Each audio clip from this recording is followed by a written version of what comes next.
I will sing in the goodness of God. I will sing of the goodness of God.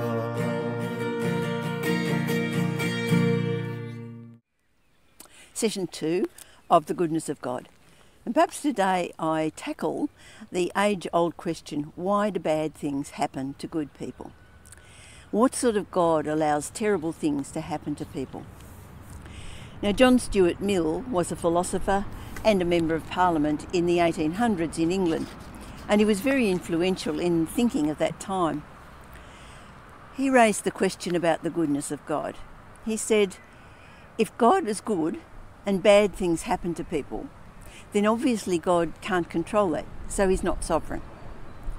But if God is sovereign and bad things happen to people, then God is not good. Perfectly logical thinking. But then logical thinking isn't necessarily the answer. In Genesis 18, we have the story of Abraham, and two angels visited him. They were two men, but they were angels. And they were the ones who told him that Sarah would have a child by this time next year. As they were leaving, Abraham walked along with them a little way, and they looked down over the towns of Sodom and Gomorrah.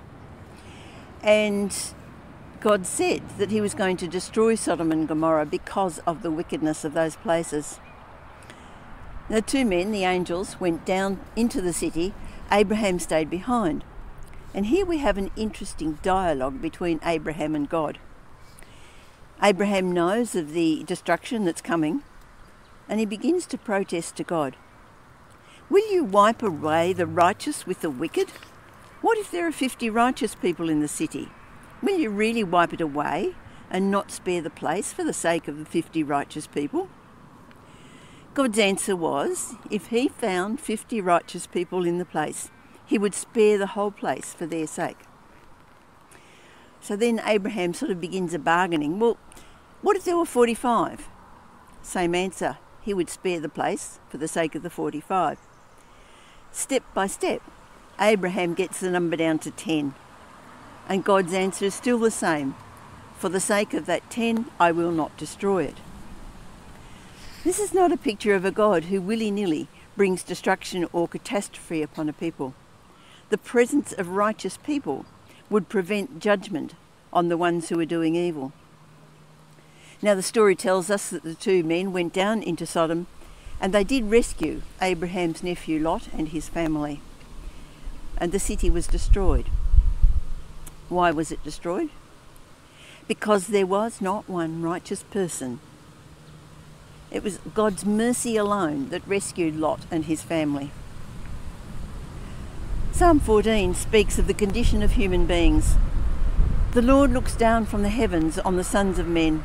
If there are any who understand, any who seek God, all have turned aside and have together become corrupt. There is no one who does good, not even one. We all deserve God's judgment. It's purely by his grace and his mercy that he rescues us. Now we will have difficulties in life. We will suffer. But for the one who's chosen to live for Jesus, our suffering will not be in vain. We have his strength to take us through it.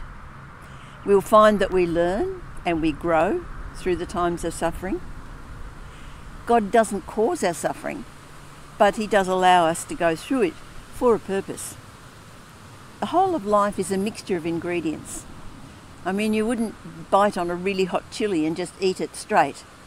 But if you put little bits of that chili into a recipe, it will bring out great flavour in the whole recipe. Or a lemon, if you try to eat it straight from the tree, it's very sour. But mix that into a recipe and you get the most delicious taste. God does not do bad things to people. God is good. It is we who are not.